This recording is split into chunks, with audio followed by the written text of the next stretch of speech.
म्हणजे डिपॉझिटर, ठेवीदार यांचाच मरण आहे. आज मी नेत्यांचं म्हणजे या बँक अधिकाऱ्यांचं किंवा कर्मचाऱ्यांचं नेतृत्व करणं सोडूनच दिलेलं आहे. 2019 साली मी सगळी पदं सोडून दिलेली आहेत. हे खरं आहे की तुम्ही म्हणता त्याप्रमाणे कामगार संघटना, संयुक्त कृती समितीचा 22 ते 25 वर्ष रगकर्णिका जर ते निमंत्रक असेल तर मी सहनिमंत्रक आहे.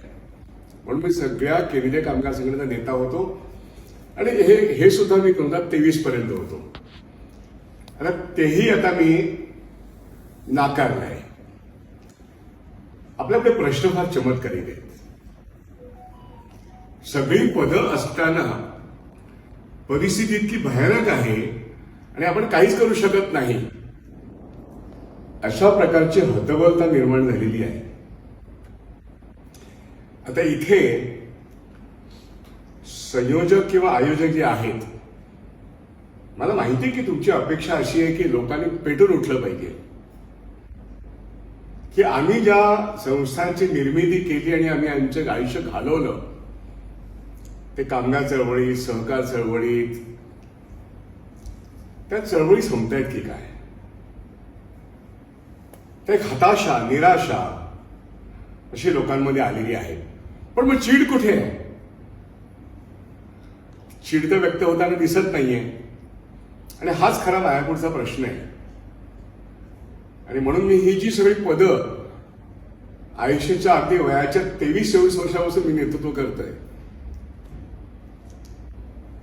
नाव I am by 8 March I will be 72. माझं वय सांगितलं म्हणून तुम्हाला कळलं नाही तर कळलं नसतं. प्रश्न असा आहे की 50-55 वर्ष आर्थिक क्षेत्रातले बदल, हे बरोबर आहे तुम्ही म्हणाल तसं की मी हर्षद मेहताच्या जेपीसी मध्ये एक बँक ऑफ कराड नावाची खाजगी बँक जेव्हा लिक्विडेशन मध्ये आली आणि एक मेट्रोपॉलिटन कोऑपरेटिव्ह बँक नावाची बँक लिक्विडेशन मध्ये गेली, ती त्या हर्षद मेहताच्या शेअर घोटाळ्यामध्ये गेली. पण ह्या बँका का गेल्या? त्या बँकिंग सेक्युरिटीजमध्ये त्यांनी जे काही ट्रान्झॅक्शन्स केली ती बोगस होती. बोगस बँक सेक्युरिटीज होत्या. म्हणजे दलाल जे लोक असतात ते 1 लाखाला समजा एक 10 पैसे कमिशन आहे, तो करोडो रुपयांचे बॉन्ड्स एका बँकेतून दुसऱ्या बँकेमध्ये डिस्पोज ऑफ करतात. त्याचं ते कमिशन मिळतं दलालांचं. त्या ह्याच्यामध्ये बोगस व्यवहार त्यांनी केला आणि एकाच रात्रीमध्ये 900 कोटीचं क्लिअरिंग ऍडव्हान्स रिव्हर्स गेलं बँक ऑफ कराडचं. रिझर्व्ह बँक ऑफने सांगितलं you can survive now, shut down. त्यामुळे तिथले 354 कर्मचारी, मग लिक्विडेशन लॉ समजावून घेणं, या प्रक्रियेमध्ये मला एक गोष्ट लक्षात आली की लिक्विडेशनमध्ये कर्मचाऱ्याची नोकरी दुसऱ्या दिवशी जाते. आपण काय करू शकतो? तिथली संघटना पण आमची नव्हती, पण तरी ते जेव्हा माझ्याकडे आले मी त्यांचा ऍड्रेस केलं. त्यापूर्वी आम्ही अनेक खाजगी बँका पोटात घेऊन वाचवल्या होत्या. तसं तर ते शक्य नव्हतं. तुम्ही म्हणा की न्यू बँक ऑफ इंडियाचा आणि ह्याचा काय संबंध, किंवा सहकारी बँक हा विषय, त्याच्या अस्तित्वाचा प्रश्न. हे अस्तित्वाचे प्रश्न बँकिंग सर्कल्समध्ये हे तेव्हापासून अधिक प्रकर्षाने जाणवू लागले, म्हणून मी तिथे सुरुवात केली. तर बँक ऑफ कराड एक खाजगी बँक, ती त्या बोगस बँक सेक्युरिटीमध्ये अल्टिमेटली आम्ही वाचवली. तेव्हा पहिल्या प्रथम तमाम बँक अधिकारी आणि कर्मचाऱ्यांचा नेता असूनही मी ठेवीदारांचं नेतृत्व केलं बँक ऑफ कराडच्या. हे मला ऍडव्होकेट BW वैद्य नावाचे एक आमचे खूप सिनियर असे वकील मित्र होते. अर्थात ते आता नाही आहेत. तर माझ्यापेक्षा 25 वर्षांनी मोठे होते आणि ऑफिसमध्ये त्यांचा काळा कोट त्यांच्या मृत्यूसमयी माझ्या कपाटात होता ऑफिसमधल्या. इतकं आमच्या जवळीक होती. त्यांनी सांगितलं तू ठेवीदारांचा नेता हो, आरबीआयच्या ह्या लिक्विडेशन लॉला अपोज कर. मी म्हटलं ओके करतो, पण लिक्विडेशन लॉ समजावून घे पहिल्यांदा. वाचायला लागलो आणि तेव्हा लक्षात आलं की जर बँकिंग इंडस्ट्रीमध्ये लिक्विडेशन हे असं, जेव्हा नुकतंच लिबरलायझेशनची पॉलिसी भारत सरकारने स्वीकारली होती, म्हणजे ज्याला ग्लोबलायझेशन, लिबरलायझेशन, प्रायव्हेटायझेशन असा जो काही एक पॉप्युलर असा नारा तुम्हा सगळ्या लोकांना ऐकून माहिती आहे, ते लिबरलायझेशनचं धोरण 91 साली स्वीकारण्यात आलं होतं. आणि त्या संदर्भात जर बँकिंग क्षेत्रामध्ये जर एखादी बँक लिक्विडेट होते, असं पूर्वी बँका राष्ट्रीयीकरणापूर्वी लिक्विडेट झालेल्या आहेत, नंतर नाही. पण त्यानंतर जर 93 साली असं जर एखादी बँक लिक्विडेट होत असेल आणि तो नियम कायम झाला तर संपलं ना आपलं. जेवढं कळलं तेवढंच कळलं. पण नंतर मग ठेवीदाराचं नेतृत्व करून कोर्टात उभं राहिल्यानंतर न्यायमूर्ती झुंझुनवालाने आरबीआयच्या वकिलाला हा पहिला प्रश्न केला की या ठेवीदारांच्या प्रतिनिधी ह्यांचं काय चुकलं, तुम्ही ही बँक बंद करता अशी प्रेर आणली माझ्यापुढे. तर झुंझुनवालाने हा प्रश्न उपस्थित केला माझा वकील बोलण्याच्या पूर्वी.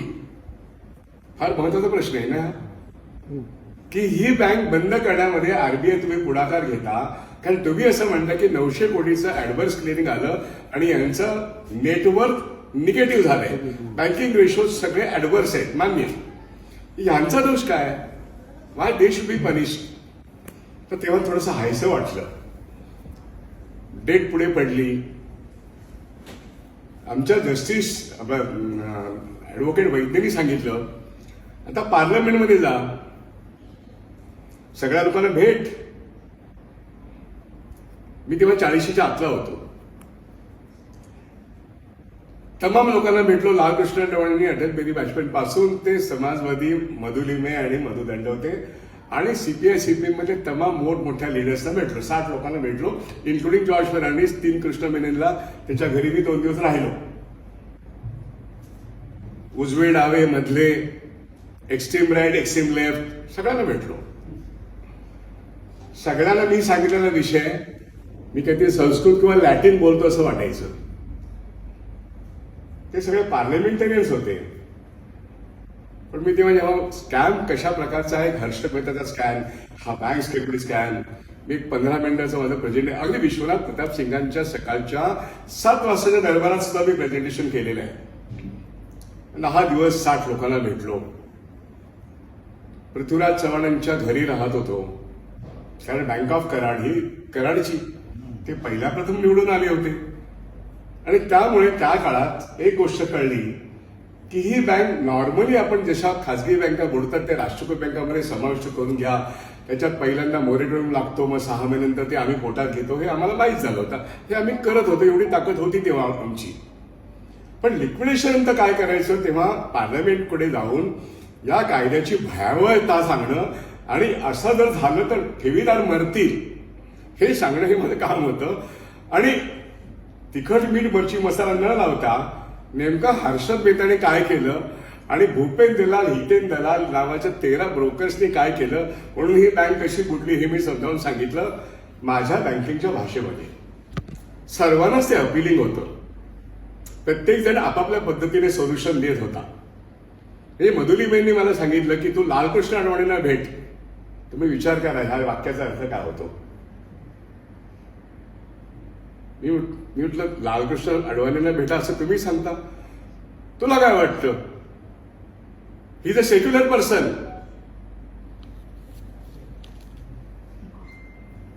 म्हणजे येस भेटेल त्यांना.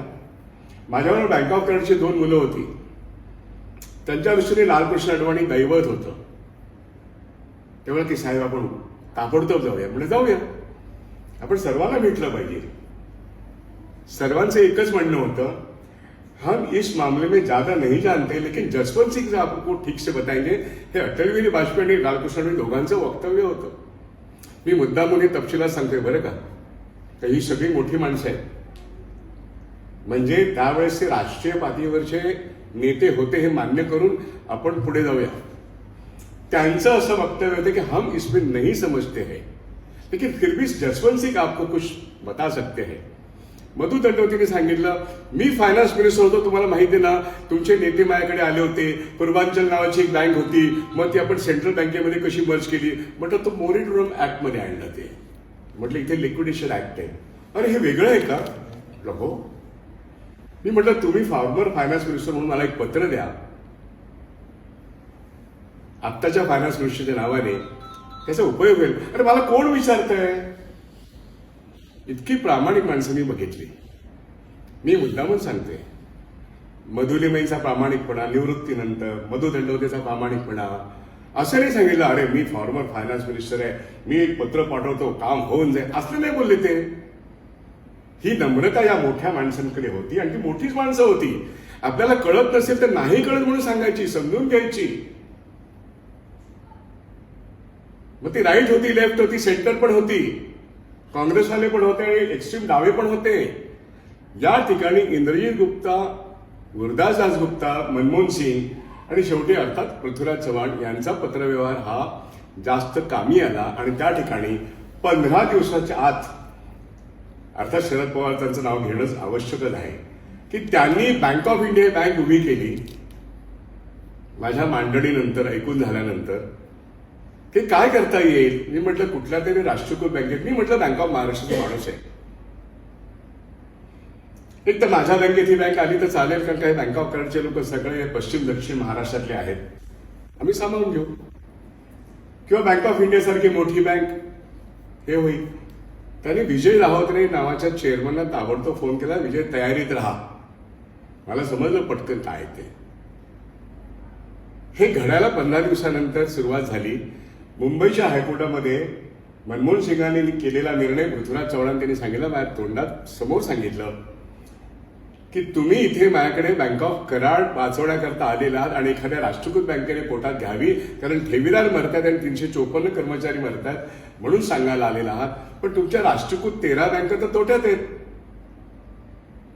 तुमच्या 13 राष्ट्रीयकृत बँका तोट्यात असताना तुम्ही एका खासगी बँकेविषयी बोलता, त्यांची जी परिस्थिती, तुमची काय परिस्थिती चांगली आहे, याच्यावर माझ्याकडे काहीच उत्तर नव्हतं. आम्ही आमची बँक सुधारू, राष्ट्रीयकृत बँक 13 बँका तोट्यात होत्या.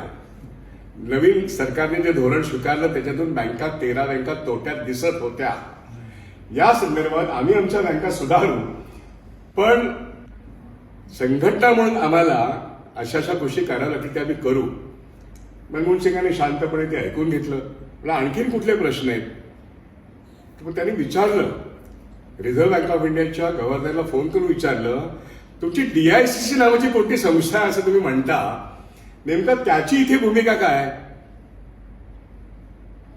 तेव्हा मला DICC संस्था आहे हे कळलं. आज न्यू इंडिया कोऑपरेटिव्ह बँकेच्या निमित्ताने DICC संस्था रोज पेपरमध्ये त्याचं नाव येतं की 5 लाख मिळणार आहेत. तेव्हा मला लक्षात आलं की DICC ही एक भूमिका आहे, डिपॉझिट्स आर इन्शुअर्ड. मी बँक कर्मचाऱ्याचा नेता असून मला हे सगळं शिकायला मिळालं. आणि तेव्हा असं कळलं की एखादी बँक बुडल्यानंतर इन्शुरन्सचे पैसे ठेवीदाराला 40,000च मिळतात. मनमोहन सिंगांनी जेव्हा विचारलं, दलबीर सिंग नावाचे त्यांचे मिनिस्टर ऑफ स्टेट होते, त्यांनी ताबडतोब सांगितलं RBIचा निरोप आहे की तो आताच्या करंट लेवलला 1 लाख करता येऊ शकतो. पण इथे 1 लाख देऊन प्रश्न सुटणार नव्हता, अख्खीच्या अख्खे ठेवीदारांना वाचवण्याचा मुद्दा होता. कुठल्या तरी बँकेने टेक ओव्हर केलं तर ते शक्य आहे, म्हणून तो एक राजकीय निर्णय घेण्यात आला. आणि 15 दिवसात ही बँक कोर्टापुढे RBIने प्रेयर बदलली आणि त्या प्रेयर नंतर बिडिंग झालं. Bank of Karad he bank of बडोदाने 51 कोटी सम फ्यू लॅक्स मोर आणि 52 कोटी प्लस हे बँक ऑफ इंडियाने टाकले. अंडरस्टँडिंग क्लिअर होतं. बँक ऑफ इंडियाने टेक ओव्हर केली ही बँक.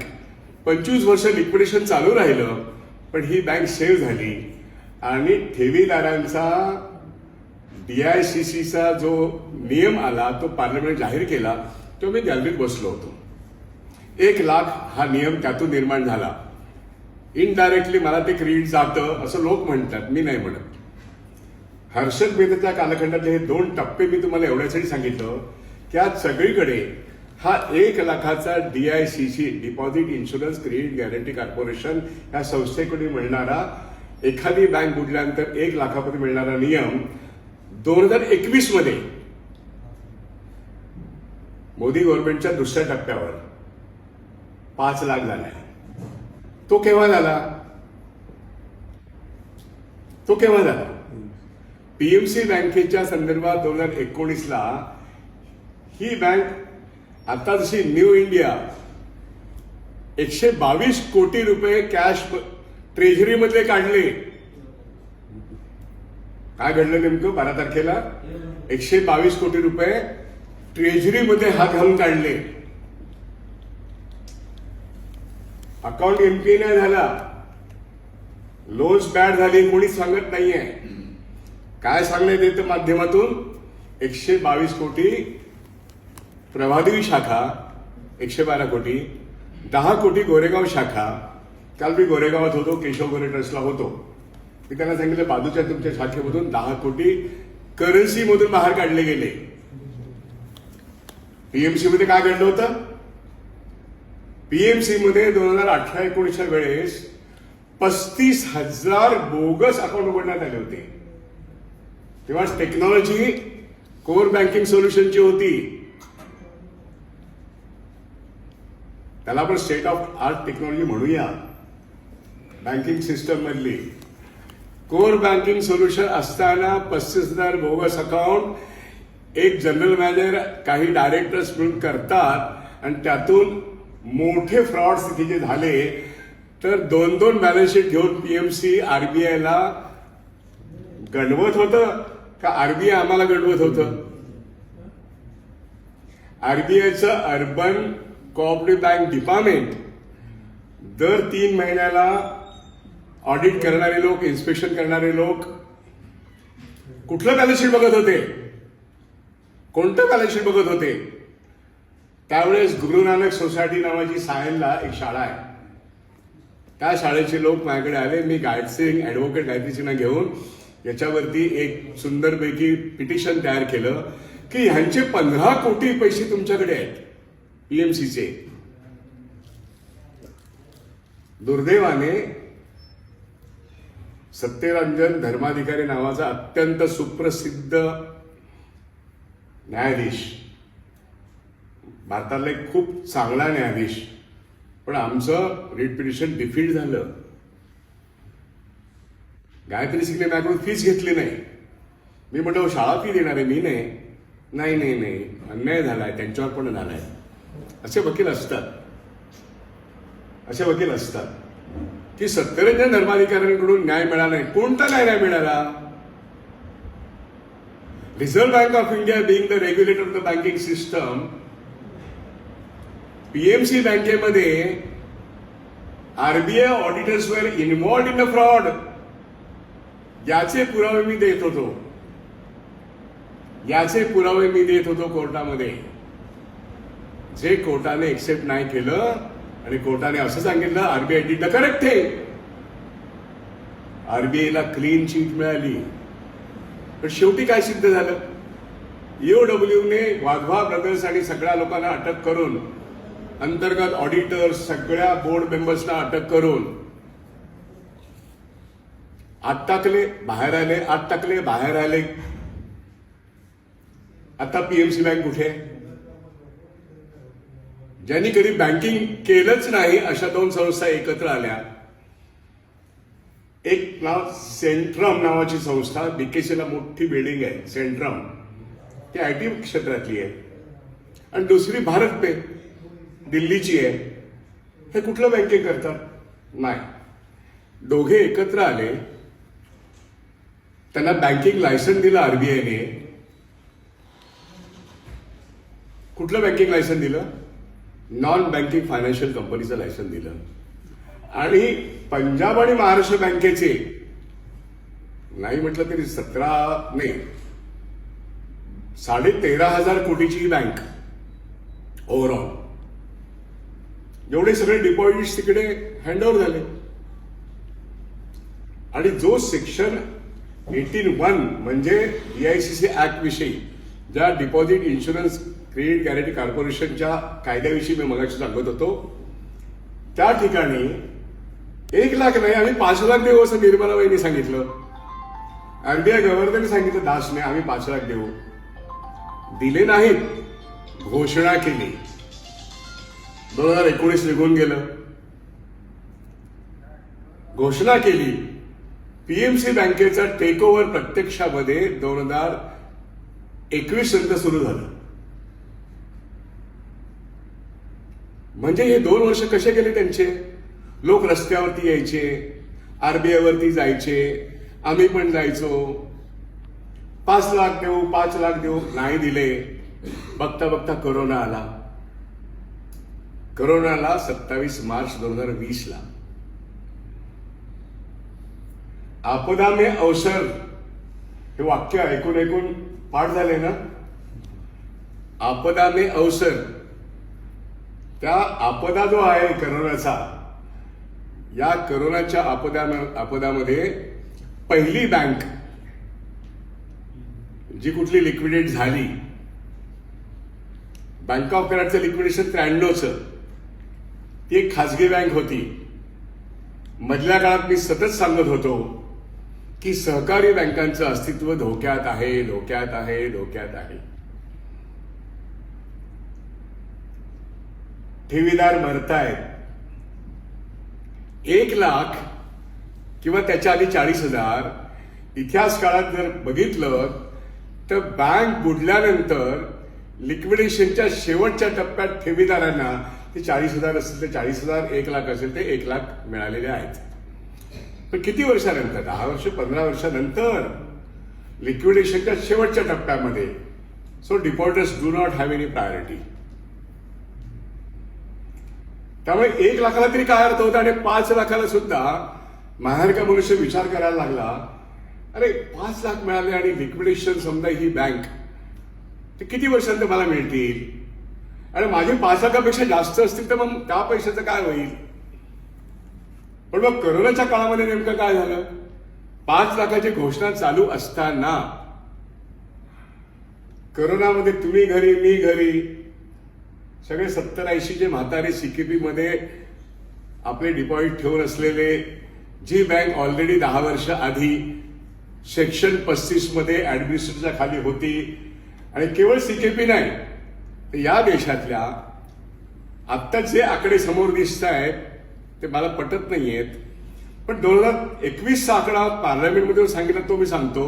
1527 अर्बन कोऑपरेटिव्ह बँका या देशामध्ये आहेत असं एक सरकारी उत्तरामध्ये आलेलं आहे. 21 मधली गोष्ट आहे. मी तेव्हा असं लोकांना सांगितलं माझ्या व्हिडिओमधून आणि लेखांमधून की या 1527 मधल्या जवळजवळ 900 बँका महाराष्ट्रात आहेत. आणि या महाराष्ट्रातल्या 900 बँकांपैकी जर 250-300 बँका सेक्शन 35 मध्ये म्हणजे ऍडमिनिस्ट्रेशन मध्ये 10 वर्ष असतील, त्याच्यामध्ये ही सीकेपी बँक, ही रुपी बँक आणि पेड अर्बन बँक. इथे पेड अर्बनचे जुने ठेवीदार आहेत ज्यांना 1 पैसा मिळालेला नाही 14 वर्षामध्ये कोर्टात जाऊन. आणि आत्ता त्यांना 1 पैसा नाही मिळाला आणि 5 लाख पण नाही मिळाले. 5 लाख मिळालं तर त्यांचं 90% 98% लोकांचा प्रश्न सुटेल. इथे न्यू इंडियाला पहिल्या दिवशी आरबीआय सांगते आम्ही तुम्हाला 5 लाख देऊ. We will make payments up to 5 lakhs. Number 1 ची घोषणा. मी पुन्हा पुन्हा न्यू इंडियाकडे आणून तुम्हाला उभं करतोय एका मोठ्या कॅनव्हासच्या पार्श्वभूमीवर. सहकारी बँक त्याचं अस्तित्व कसं संपत गेलं 25 वर्षामध्ये हे तुम्हाला मी सांगितलं. 32 वर्षापूर्वीची गोष्ट आहे. हर्षद मेहता गेला, नंतर कोण आला? नंतर कोण आला मार्केटचा? केतन पारेख, K10 शेअर्स, तसाच दुसरा घोटाळा. या टप्प्यामध्ये गुजरात मधल्या बँका ह्या जास्त कोसळल्या. 140 बँका कोसळल्या. लालकृष्ण अडवाणींनी डेप्युटी प्राईम मिनिस्टर म्हणून जो हस्तक्षेप केला जरी तो बेकायदेशीर हस्तक्षेप असला तरी मी तो जस्टिफाय केला. कारण शेवटी कोऑपरेटिव्ह बँकांमधल्या 140 कोऑपरेटिव्ह बँकांमधल्या तिथली अपेक्स कोऑपरेटिव्ह बँक म्हणजे कुठली, त्याचं नाव पण चमत्कारिक आहे, सांगतो आठवलं की. आपल्याकडे महासोसिएट कोऑपरेटिव्ह बँक ही अपेक्स कोऑपरेटिव्ह बँक आहे. प्रत्येक राज्यामध्ये एक अपेक्स कोऑपरेटिव्ह बँक असते. प्रत्येक जिल्ह्याला एक डिस्ट्रिक्ट सेंट्रल कोऑपरेटिव्ह बँक असते. या देशामध्ये जवळजवळ 33 स्टेट कोऑपरेटिव्ह बँका आहेत, 33 राज्य, 339 डिस्ट्रिक्ट कोऑपरेटिव्ह बँका आहेत. डिस्ट्रिक्ट मधल्या डिस्ट्रिक्ट सेंट्रल कोऑपरेटिव्ह बँका आहेत. आणि याच्या व्यतिरिक्त प्रत्येक गावामध्ये एक प्रायमरी क्रेडिट कोऑपरेटिव्ह सोसायटी आहे, त्याला आपण पॅक्स म्हणतो. याची संख्या 90,000 आहे. हे स्ट्रक्चर लक्षात घ्या कोऑपरेटिव्ह बँकांचं. आणि आपण हा विषय बघतोय की हे जिल्हा सहकारी बँका, या राज्य सहकारी बँका आणि या तालुक्यातल्या बँका, या पॅक्स 90,000, याच्या पलीकडे 1527 अर्बन कोऑपरेटिव्ह बँका आहेत, राईट. आणि त्याची परिस्थिती अर्बन कोऑपरेटिव्ह बँका आर बेटर प्लेस. त्यात महाराष्ट्रामध्ये अग्रेसर सहकार महर्षी खूप आहेत, खूप आहेत. हे सगळे सहकार महर्षी. आणि या एका 25 वर्षाच्या परिस्थितीमध्ये पहिल्यांदा हर्षद मेहताचा कालखंड हा 32 वर्षापूर्वीचा, पण ह्या केतन पारेख नंतर त्याच्या आधी हे ज्या 140 कोऑपरेटिव्ह बँका एका झटक्यात कोसळल्या. लालकृष्ण अडवाणींनी हेल्प केली. त्यांनी सेंटरच्या बजेटमधून त्याला फंडिंग केलं. असं तर कायदा नाहीच आहे. इथे विलासराव देशमुखांनी सुद्धा असा प्रयत्न महाराष्ट्रात केला. काही जिल्हा कोऑपरेटिव्ह बँकांना कुठे लातूर म्हणा, उस्मानाबाद म्हणा, नांदेड म्हणा, बजेटमध्ये हात घातल्याने पाहिजे. इलिगल गोष्टी आहेत या. पण तुम्ही हेतूंविषयी शंका नाही घेऊ शकत. कारण कोऑपरेटिव्ह बँकांचं फंडिंग कोण करतं? शेअर होल्डर करतं. या का मार्केटमधल्या लिस्टेड कंपन्या नव्हेत. कोऑपरेटिव्हचा बेस काय कायद्यान्वये? शेअर होल्डर हाच मालक असतो कोऑपरेटिव्ह बँकांचा. आणि त्याचा शेअर ट्रेड होत नाही. नफ्यात बँक असेल तर त्याला डिव्हिडंड मिळेल. किती मिळणार आहे? 10 रुपयाचा शेअर असेल तर 11 रुपये मिळतील, 12 रुपये मिळालं. खूप छान बँक आहे. पण आपल्याकडे छान बँका कोण आहेत? मी अजूनही मान्य करेन की हे वाक्य आपल्यातल्या मोजक्या 10 बँकांना लागू होणार नाही. हे वाक्य लागू होणार नाही. अशा बँका कोणत्या आहेत? मोस्ट कॉम्पिटेटिव्ह बँक्स आहेत त्या. एक तर नंबर 1 ची सारस्वत कोऑपरेटिव्ह बँक आहे. अत्यंत प्रोफेशनली चाललेली ही सहकारी बँक अतिशय प्रोफेशनली आहे. गौतम ठाकूर माझे कोणी लागत नाही. हा, त्यांचे वडील, मी ज्या बँक ऑफ महाराष्ट्रामध्ये होतो, माझ्या शेजारच्या स्टेट बँक ऑफ इंडियामध्ये ते तिथल्या अधिकाऱ्यांचे नेते होते आणि आम्ही दोघे मित्र होतो. त्यामुळे गौतम ठाकूर मला चांगलं ओळखतात. त्यांचे वडील आमचे मित्र होते सिनियर. बँकर्स म्हणून आमच्या ह्या ओळखी आहेत. पण सारस्वत बँक ही गौतम ठाकूर यांनी मोठी केलेली आहे, अत्यंत प्रोफेशनल पद्धतीने चालवली. हे वादातीत आहे. तशाच पद्धतीने शामराव विठ्ठल कोऑपरेटिव्ह बँक, काही प्रमाणात मी NKGSBचं पण नाव घेईन आणि कॉस्मॉसचं पण नाव घेईन. पण तुम्ही विचार करा, कॉस्मॉस ही या देशातली पहिली, सर्वात जुनी, पूर्वी अनोन्य कोऑपरेटिव्ह बनामची एक बडोदा बँक होती. ती पहिली 110 वर्षापूर्वीची असेल साधारणपणे. नंतर ही आमची शामराव विठ्ठल, टायकेलवाडी वगैरे तुम्हाला माहिती आहे. NKGSB नंतर कुलकर्णी नावाचे, त्यांचे मनोहर कुलकर्णी मला वाटतं ते फाउंडर होते.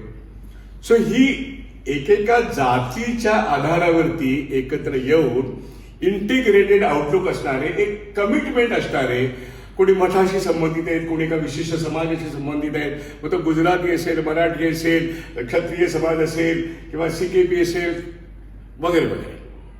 ही कमिटमेंट त्या जाती जमातीची आहे. रुपी बँक अशीच एक सुंदर बँक होती, आता ती गेली. पुण्यामधली रुपी बँक खरोखरच चांगली होती. एकेकाळी ती नंबर 1 होती, म्हणजे 25 वर्षापूर्वी. त्याच्या आधी मी सांगतो तुम्हाला, राजकोट सहकारी बँक ही नंबर 1 होती. त्याच्या आधी मला आठवते मुंबईमधली बॉम्बे मर्कंटाईल बँक मार्केटमध्ये आहे. Bombay mercantile bank he was the number 1 cooperative bank in India. आता नाव शिल्लक आहे, जिवंत आहे एवढंच. आणि डेव्हलपमेंट कोऑपरेटिव्ह बँक नावाची एक बँक होती, ती प्रिन्स आगा खानची होती. ती रिझर्व्ह बँक ऑफ इंडियाला पण त्यांनी जुमानलं नाही आणि ती खाजगी झाली. राजकीय दबदबा एवढा होता प्रिन्स आगा खानचा, तर लालकृष्ण अडवाणीने जर गुजरातमधल्या बँकांना वाचवण्याकरता कायदा मोडला, पण ते चांगल्या हेतूने, तर इथे त्यांनी मी भांडवल आणतो ना, मला परवानगी का देणार नाही, आणि आरबीआयने त्यांना पोस्ट सँक्शन दिले. Now it is a private sector bank. The first cooperative bank which was converted into a private sector bank is development cooperative bank. आणि तेव्हा सारस्वत बँकेने सांगितलं मला पण प्रायव्हेट करा ना, नॉट अलाउड. कोऑपरेटिव्हला असं प्रायव्हेट नाही करतायत. पण मग आज पीएमसीचं कन्व्हर्शन कशामध्ये झालं, non banking financial company. What is the transformation? सहकारी बँकांचं अस्तित्व हा जो मुद्दा आहे ना, प्रश्नचिन्ह, तर सगळ्या चांगल्या बँका आहेत, मान्य, म्हणजे सहकार चळवळ चांगली आहे असं म्हणता येईल. If properly handheld. पण 25 वर्षाच्या इतिहासामध्ये हर्षद मेहता आणि केतन पारेख नंतर गुजरातमधल्या 140 बँका आणि महाराष्ट्रातल्या 250 बँका लुडकल्या.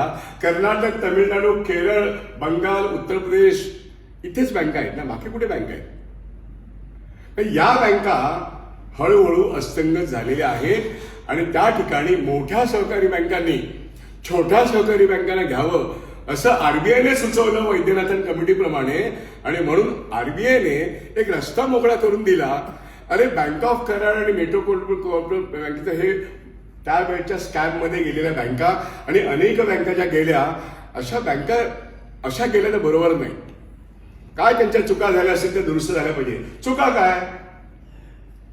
राजकीय पद्धतीने व्यवहार आपापल्या संचालक मंडळात करणं, चुकीची लोन देणं आणि लोन वापस न येणं, चुकीची गुंतवणूक करणं आणि गुंतवणूक बुडणं, म्हणजे बुडीत कर्ज आणि बुडीत गुंतवणुकीतून एकूण नॉन परफॉर्मिंग असेट आणि नॉन परफॉर्मिंग इन्व्हेस्टमेंट म्हटल्यानंतर तुमच्या कॅपिटलवरती परिणाम होतो आणि your bank goes into negative ratios. 5% वरती तुमचा नॉन परफॉर्मिंग असेट वाढला, you are down, you have to be shut down. पण आता याच कालखंडामध्ये 15 ते 20% नॉन परफॉर्मिंग असेट असणाऱ्या बँका मी वाचून होतो. ABCD 4 कॅटेगरीशन असतात. त्यातल्या A ग्रेडच्या बँका चांगल्या म्हटल्या तर त्यांचीच बॅलन्स शीट मला दिसत होती गेल्या 25 वर्षामध्ये, की ज्यांचा नॉन परफॉर्मिंग असेट 5% नाही, 15 ते 20% आणि बँका जिवंत आहे. करायचं काय? आणि मोठ्या कोऑपरेटिव्ह बँकांना आरबीआय लायसन्सेस देत नव्हती ब्रांच एक्सपान्शनला. आरबीआयने एक मार्ग काढला, तुम्हाला ह्या बँका घ्यायच्या तर घ्या. सारस्वत बँकेने जवळजवळ 10 ते 12 बँका घेतल्या, शामरावने 7-8 बँका घेतल्या, अभ्युदयने घेतल्या, ह्याने घेतल्या, त्याने पीएमसीने पण 5-6 घेतल्या. असं करून महाराष्ट्रामध्ये, गुजरातमध्ये आणि या ठिकाणी बऱ्याचशा बँका मोठ्या बँकांच्या पोटात गेल्या. 2 कोऑपरेटिव्ह बँका माझ्या हस्तक्षेपानंतर राष्ट्रीयकृत बँकेने घेतलेल्या आहेत. एक पुण्यामधली ज्ञानेश्वर आगाशे जेव्हा चेअरमन होते, क्रिकेटरवाला, त्यांची बँक इंडियन ओव्हरसीज बँकेने घेतली. फार छोटी बँक होती, घेतली म्हणजे आश्चर्यच होतं. आणि दुसरी बँक मेमन कोऑपरेटिव्ह बँक, ती मार्केटमध्ये होती. त्याचा व्यवहार सगळा दुबई आणि आफ्रिकामध्ये होता. ती मेमन कम्युनिटी जी आहे ना, त्याच्याकडे लक्ष देऊन बँक ऑफ इंडियाचे चेअरमन माझे मित्र होते, मल्ल्या त्यांचं नाव, त्यांनी सांगितलं बँक ऑफ इंडियाच्या आमच्या तिथल्या शाखा आम्ही ऑब्झर्व करू, हा धंदा चांगला आहे, गुड प्रपोजल. इमिजिएटली झालं. त्यामुळे 2 कोऑपरेटिव्ह बँका, 2 राष्ट्रीयकृत बँकांनी ताब्यात घेतल्या, बाकीच्या बऱ्याचशा कोऑपरेटिव्ह मोठ्या कोऑपरेटिव्ह बँकांनी घेतल्या. त्यामुळे ठेवीदार वाचले. कर्मचाऱ्यांना काय झालं सांगता येत नाही, कारण मी या कर्मचाऱ्यांचं कधीच नेतृत्व केलेलं नाहीये. ते अडसळ वगैरे असायचे, पण ठेवीदार वाचले. I was very satisfied. हे घडलं 2010 पर्यंत. त्यामुळे हर्षद मेहतापासून ते 2010 पर्यंत काल हा कोऑपरेटिव्ह बँकांच्या आयुष्यामध्ये ठेवीदाराच्या संदर्भामध्ये मी जर म्हणेन, ज्यांनी बँका सडवल्या त्याला शिक्षा झाल्या नाही झाल्या. बरेचसे लोक हस्तगत पण झाले, पण त्या बँका मोठ्या बँकांनी पोटात घेतल्यामुळे त्या बँक तिथे ठेवीदार वाचले. तेव्हा 1 लाख किंवा 40,000 मिळणं याचा जो त्रास असतो ना, तो त्या काळात नाही एवढा प्रकर्षाने समोर आला. राष्ट्रीयकृत बँकांनी मोठ्या खासगी बँका सुद्धा बुडलेल्या पोटात घेतलेल्या आहेत. पण तेव्हा सरकारच म्हणायचं, आरबीआयच म्हणायची की आम्ही मोरेटोरियम ऍक्ट मध्ये ग्लोबल ट्रस्ट बँक आणतो, आम्ही हे आणतो ते आणतो. 52 खासगी बँका 69 ते 2006 पर्यंत, ऐका मी काय म्हणतोय, 69 ते 2006 पर्यंत खासगी बँका राष्ट्रीयकृत बँकांनी पोटात घेतल्या. सरकार आणि आरबीआयचं धोरण होतं आणि आमची पण ताकद होती. पण या गोष्टी आता काही शक्य नाही. ही हतबलता आत्ताच्या परिस्थितीमध्ये आहे. 2010 नंतर रिझर्व्ह बँक ऑफ इंडियाने सांगितलं अशा तऱ्हेचे टेक ओव्हर आम्ही परमिटच करणार नाही. त्यांनी कोऑपरेटिव्ह बँकांच्या व्यवस्थापनाचे नियमच बदलले. आम्ही संचालक मंडळ बरखास्त करू, सेक्शन 35 प्रशासकाकडून बसवू, बँक सुधारली तर सुधारली, नाहीतर आम्ही लिक्विडेट करू. आणि तिथे तो 2010 नंतरचा जो प्रश्न आहे तो पेड urban, rupee bank, city cooperative bank, Kapol bank प्रकर्षाने दिसतोय. आणि जवळजवळ 250 कोऑपरेटिव्ह बँका, अनेकांची नावं तुम्हाला माहीत नसतील, पण ते संपल्या जिल्ह्याच्या लेवलला. त्या जिल्ह्याच्या लेवलला होत्या 15-20 शाखा असणार, त्या गेलेल्या आहेत, बुडलेल्या आहेत. त्या सेक्शन 35 मध्ये होत्या. मी आता तुम्हाला सीकेपीच्या मुद्द्यावरती आणून उभा करतोय. करोनाचा कालखंड, 1 लाखाचं सांगत असताना 5 लाख पीएमसी मुळे निर्माण झाला, मिळाला नाही. तो मिळाला. सीकेपी मध्ये मी एक अर्ज केला. याच व्हॉट्सअपवरती मी 800 माणसं जमवली. ते लोक सगळे माझ्या जवळचे होते. ती बँक रिवाईव्ह करण्याचा प्रयत्न मी त्याच्या आधी 8-9 वर्षापूर्वी केला होता. मी म्हटलं ही बँक मरू द्यायची नाही, ही जगवण्याची ताकद आपल्यामध्ये आहे. जर नॉन परफॉर्मिंग असेट रिकव्हर झाले तर ही बँक जिवंत होऊ शकते. आपल्याला बँका जिवंत करण्यामध्ये इंटरेस्ट आहे, मारण्यामध्ये नाही. हा दुसरा एक फंडा माझ्या डोक्यात फिट्ट बसलेला आहे. We are the bankers, we must see that the bank survive. त्यामुळे कोऑपरेटिव्ह बँका सर्व्हाइव्ह होणं हे समाजाच्या दृष्टीने आवश्यक आहे. मग ती खेड्यातली असेल, तालुक्यातली असेल, जिल्ह्यातली असेल, शहरातली असेल. सहकारी तत्व चांगलं आहे. सहकारातून समाज पुढे जाऊ शकतो. एखादी सहकारी बँक बुडत असेल तर ते दोष दूर करून, म्हणजे पर्टिक्युलरली नॉन परफॉर्मिंग असेट वसूल करून आपण त्या बँकेचं कॅपिटल सुधारू शकतो. आणि कॅपिटल सुधारलं तर मग ही बँक रिवाईव्ह होऊ शकते. So bank revival is a most important subject as far as I am concern. RBI मध्ये ज्या काही आमचे संबंध होते त्यातून आम्ही ही कल्पना मांडली. त्यामुळे रुपी बँकेच्या चेअरमन बरोबर मी बँक रिवायवलच्या मिटिंगा घेत होतो. आणि पेड अर्बनच्या बाबतीत सुद्धा मी आंदोलनं करता करता ती बँक रिवाईव्ह होईल हा प्रयत्न केला. पण दुर्दैवाने या 3ही ठिकाणी सुरुवातीला यश मिळालं, नंतर मात्र कोणी कोणाकडे बघायला तयार नव्हतं. आणि शेवटी त्या सगळ्या बँका सेक्शन 35 मध्ये वर्षानुवर्ष राहिल्या. आणि करोना आला तेव्हा आपदाने अवसर सरकारने साधला. सहकारी बँकांचं अस्तित्व संपवणं, that is a crucial question. ज्या 35-30 वर्षामध्ये कसंही करून सहकारी बँका टिकवण्याचे वेगवेगळे मार्ग रिझर्व्ह बँक ऑफ इंडिया आणि सरकारने हाताळले. चांगल्या पद्धतीने किंवा चुकीच्या पद्धतीने हाताळले असतील, पण हाताळले ना. त्यातून काहीतरी सहकारी क्षेत्र राहील असं वाटत होतं.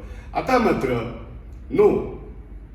सेक्शन 35 नंतर लिक्विडेशन, आणि लिक्विडेशन नंतर विदिन 90 डेज 5 लाख ही जी गोष्ट ऑगस्ट 21 मध्ये आली, ती लिक्विडेशन पूर्वी जस्टिस काथावाला यांनी माझ्या रिट पिटिशनमध्ये ऑगस्ट 20 मध्येच मला निकाल दिला की डीआयसीच्या वकिला त्यांनी विचारलं की तुम्ही लिक्विडेशन ही बँक करू पाहताय, पण तुम्ही 5 लाखाच्या गप्पा मारताय. ऑनलाईन कोर्टमध्ये त्यांनी सांगितलं की येस, हा गव्हर्नमेंटचा निर्णय अंमलात कधी येईल तो सांगा. हे कोणाचं म्हणणं? जस्टिस काथावालांचा. हा पुढाकार आमच्या वकिलांनी कायदा बिदा मांडला, पण पुढाकार काथावाल्यांचा होता. मी स्वच्छ सांगू इच्छितो. त्यांनी सांगितलं, if you don't consider 5 lakh right नाव, I am inclined to consider the petition of the petitioners case. मी काय केस केली होती? I was challenging the liquidation of CKP bank. आणि मी सीकेपी बँकेत एक भूमिका घेतली होती, जी आता मी न्यू इंडिया कोऑपरेटिव्ह बँकेच्या बाबतीत पण घेतोय. होय, मी 10 तारखेला मुंबईच्या न्यायालयामध्ये न्यू इंडिया कोऑपरेटिव्ह बँकेचा प्रश्न, इथे कोर्ट मॉनिटर इन्व्हेस्टिगेशन आणि इन्क्वायरी व्हावी आणि ठेवीदारांचे 100% पैसे सुरक्षित राखण्याकरता एक यंत्रणा निर्माण करणं, अशी डायरेक्शन कोर्टाने द्यावी. आणि DICCचा ऍक्ट कलम 16 मध्ये एखादी बँक बुडल्यानंतर 100% पैसे परत दिले पाहिजे असं लिहिलेलं असताना 1961 पासून ते आजपर्यंत कोणीच ही मागणी केली नाही. ती मी सीकेपी मध्ये मागणी केली. त्यातून 5 लाख कधी देणार या प्रश्नावरती काथावाल्यांनी दम दिला. DICC सांगितलं, here and now we shall start paying. They started paying from August 20 आणि सगळ्या लोकांना मार्च 21 पर्यंत पैसे मिळाले. सरकारपुढे प्रश्न निर्माण झाला की अरे, एका सहकारी बँकेमध्ये जर आपण 5 लाख दिले, जी घोषणा होती ती तिथे प्रत्यक्षात आली, then we have to convert it to a law provision and we have to give to everybody. इथे लिक्विडेशनची जस्ट सुरुवात झाली होती 28 एप्रिल 2020 आणि ऑगस्ट 20 मध्ये पैसे मिळाले. त्यामुळे ऑगस्ट 21 मध्ये संसदेमध्ये DICC कलम 16 तसंच राहिलं. 17 मध्ये 5 लाख आले, 1 लाखाच्या ऐवजी 5 लाख आले. आणि काय आलं की up to 5 lakhs will be given within 90 days after RBI's notification. म्हणजे लिक्विडेशन आधी, त्याच्या आधी लायसन विड्रॉ. मग आता तुम्ही मला सांगा, न्यू इंडिया कोऑपरेटिव्ह बँकेच्या बाबतीत 13 फेब्रुवारीला जेव्हा एक नोटीस येते, दुसऱ्या दिवशी बँकेमध्ये बोर्ड झळकतात, आम्ही 5 लाख देणार आहोत without liquidation, without cancellation of bank licence. मग मला पेडमध्ये 14 वर्ष तुम्ही का नाही दिले? ना 1 लाख दिले, ना 5 लाख दिले, 14 वर्ष. मी त्याच्याही बाबतीमध्ये आता कोर्टात आहे आणि मला माहिती की मला 5 लाख कधी मिळणार आहे. मला जर पेड अर्बन मध्ये आता 5 लाखाचा मी विजय मिळवला तो नक्कीच मिळणार आहे. मी त्या रस्त्यावरती आहे. तर तिथे 99% लोकांचे 100% पैसे मिळणार आहे. आणि या न्यू इंडियामध्ये 5 लाख जर मिळाले तर 90% लोकांचे पैसे मिळणार आहे. म्हणजे राहिले काय? 10% लोकांचे पैसे राहिले. पण 10% लोकांचे पैसे किती आहेत? किती आहेत? 2583 कोटी एकूण ठेवी आहेत. पैकी 1200 कोटी कर्ज आहे. 1200 कोटी कर्जामध्ये 15%चा नॉन परफॉर्मिंग असेट आहे, म्हणजे थकीत बुडीत कर्ज आहे, ती बुडलेलीच आहे. एका कन्स्ट्रक्शनच्या इंडस्ट्रीमध्ये माझे जर 40% कर्ज गेलेली आहेत 15 लोकांकडे, आणि ती क्लीन लोन आहेत बरं का, काही कोलॅटरल नाही, काही सिक्युरिटी नाही, बुटल्या कर्ज जमा आहे. ही बँक कशी जिवंत राहिलो? किमान बँकिंग करणाऱ्यांना, इथे काही बँकर्स पण आहेत, किमान बँकिंग करणाऱ्यांना ज्या बँकेमध्ये गेल्या 5 वर्षामध्ये न्यू इंडिया कोऑपरेटिव्ह मध्ये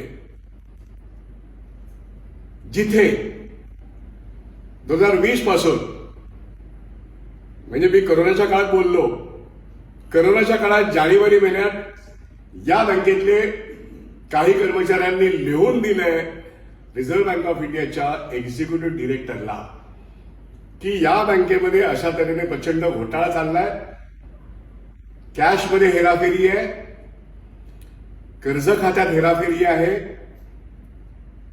हिरेन भानू नावाचा चेअरमॅन आपल्या घराचा खर्च, आपल्या नोकर चाकराचा खर्च बँकेच्या प्रॉफिट अँड लॉस अकाउंट म्हणून काढतोय. आरबीआयचं ऑडिट काय करतंय? 19 नंतर याच नाही, तमाम कोऑपरेटिव्ह बँकांचा रेग्युलेटर आरबीआय आहे पहिल्यापासून आहे आणि सुपरवायझर पण आरबीआयच आहे. पूर्वी सुपरवायझर एखादं राज्य सरकार होतं. कारण राज्य सरकार 1960 साली महाराष्ट्र राज्याची निर्मिती झाली, सहकार कायदा निर्माण झाला. प्रत्येक राज्यामध्ये राज्य निर्माण झाल्यानंतर त्या त्या राज्यात सहकारी कायदे निर्माण झाले, पतपेढ्या सहकारी सोसायट्या निर्माण झाल्या. त्याचं सुपरविजन हे त्या त्या राज्य सरकारच्या सहकार खात्याकडून होत असेल. पण बँकिंग सेक्टरमध्ये रेग्युलेशन फक्त एक सिंगल रेग्युलेटर म्हणजे रिझर्व्ह बँक ऑफ इंडिया. आणि जर 2019 नंतर दोन्ही भूमिका जर रिझर्व्ह रेग्युलेटरकडे येत असतील, जी न्यू इंडियाची आहे, तर 5 वर्षाच्या बॅलन्स शीटमध्ये किती कन्करंट ऑडिटेड झाले असतील, किती स्टॅट्युटरी ऑडिट झाले असतील, किती इन्स्पेक्शन झाले असतील. दर 15 दिवसांनी स्टॅटिस्टिक्स आरामात आरबीआयकडे देणार का? दोन्ही रोल एकच आहे. अशा वेळेस आरबीआयला जानेवारी 20 मध्ये काही कर्मचाऱ्यांनी विसल ब्लोअर करून सांगितलं, लेखी दिलं, एक्झिक्युटिव्ह डायरेक्टरने काही केलं नाही. 122 कोटीची कॅश हे वर्तमानपत्र म्हणतात. मला आणि तुम्हाला काय माहिती हो? काहीच माहित नाही, काहीच माहित नाही. पण आतल्या माणसाला कळलं म्हणून 12 तारखेला संध्याकाळी रिझर्व्ह बँक ऑफ इंडियाला अचानक जाग आली आणि मग त्यांनी त्यांच्या बँकेतल्याच एका माणसाला सांगितलं, तू एक पोलीस कंप्लेंट कर दादरच्या शिवाजी पार्क पोलीस स्टेशनला.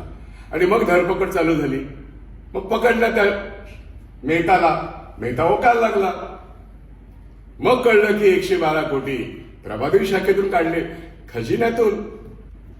तुम्ही सांगा, कॅश रोजच्या रोज बॅलन्स करायला लागते बँकिंग सिस्टम मध्ये. कोणत्याही बँकेमध्ये, फॉरेन बँक असो, राष्ट्रीयकृत बँक असो, खाजगी असो, कोऑपरेटिव्ह असो, रोजच्या रोज कॅश बॅलन्स केल्याशिवाय घरी जाता येत नाही कोणाला. आणि जर कॅशमध्ये फ्रॉड असेल तो माणूस सस्पेंड होतो, डिसमिस पण होतो, क्रिमिनल ऍक्शन पण होते. बँकिंग व्यवसायात असं बऱ्याच वेळा पूर्वी व्हायचं, होत असेल. पण कॅश इन्शुर्ड आहे म्हणून रिअली कॅश फ्रॉड असेल तर इन्शुरन्सचे पैसे बँकांना परत मिळतात, 100% परत मिळतात. Cash is insured. पण शेवटी कॅश मधल्या फ्रॉडला एवढं महत्व का आहे? ती रोजच्या रोज बॅलन्स का करावी? कारण या देशामध्ये कोणत्याही प्रकारच्या बँकेमध्ये रिझर्व्ह बँक ऑफ इंडिया त्या करन्सीचे आणि ट्रेझरीचा मालक आहे. त्याच्या वतीने ती बँक कॅश हाताळत असते आणि रिझर्व्ह बँक ऑफ इंडियाला सीआरआर पोटी 4% पैसे पण देत असते, फी पण देत असते, 30% स्टॅच्युटरी लिक्विडिटी रेशो पण देत असते. ही गुंतवणूक आहे. ठेवीदारांच्या पैशातून एखादी सहकारी बँक रिझर्व्ह बँक ऑफ इंडियाच्या एसएलआर मध्ये आणि सीआरआर मध्ये ही भर का घालते? बँकिंग सिस्टम मध्ये स्टॅबिलिटी मेंटेन करण्याकरता हे अत्यंत आवश्यक आहे. आरबीआय 1934 पासून डॉक्टर बाबासाहेब आंबेडकरांनी ही पहिल्यांदा ही सेक्युरिटी निर्माण केलेली आहे. रिझर्व्ह बँक ऑफ इंडियाची संकल्पना ही डॉक्टर बाबासाहेब आंबेडकरांची आहे. 1933, 34, 35च्या काळामध्ये त्यांच्या थेअरीतूनच ही बँक निर्माण झाली. ब्रिटिशांच्या काळामधली गोष्ट आहे. त्याचं रेग्युलेशन नंतर 1949ला बँकिंग रेग्युलेशन ऍक्ट मध्ये, पण आरबीआय ऍक्ट हा 1934चा आहे. त्यामुळे हे दोनही ऍक्ट मिळून संपूर्ण बँकिंग उद्योगामध्ये गवसणी घालणारे असे कायदे आहेत. आणि त्याच्यामध्ये रिझर्व्ह बँक ऑफ इंडिया जेव्हा एखाद्या कोऑपरेटिव्ह बँकेमध्ये सेक्शन 35 मध्ये एखादा माणूस बसवते, त्या बसवण्यामागची 5 वर्षाची बॅलन्स शीट त्यांच्या हाताखालूनच गेलेली आहे आणि त्यांना हा कॅश फ्रॉड माहिती नाही. त्याकरता ईओडब्ल्यूने सांगण्याची गरज आहे. मेहत्याचं तोंड उघडण्याची साठी ईओडब्ल्यूची गरज आहे. पीएमसी मध्ये आरबीआयने शेड खाल्लं, यासाठी मी कोर्टात गेलो, निकाल लागला नाही धर्माधिकारी साहेब असून सुद्धा. हे मी सांगितलं तुम्हाला. आरबीआय कधीच वाईट करत नाही. सगळे बँकांचे संचालक, व्यवस्थापक वाईट करतात. आरबीआयने कधीच वाईट केलं नाही. How come they are regulating this system? For such a long time. तुम्ही मला सांगा, इतिहासामध्ये एक तरी नाव ऐकलंय का की आरबीआयच्या एखाद्या अधिकाऱ्याला जेल झालेली आहे? सहकारी बँकेमध्ये झाली आहे, राष्ट्रीयकृत बँकेत झालेली आहे, खासगी बँकांमध्ये झाले, लोक जेलमध्ये गेलेत, चुका भोगलेत, अधिकाऱ्यांना जन्मठेपीच्या शिक्षा झाल्या, सीबीआयने लटकवलेलं आहे, सेंट्रल व्हिजिलन्स कमिशनने लटकवलेलं आहे.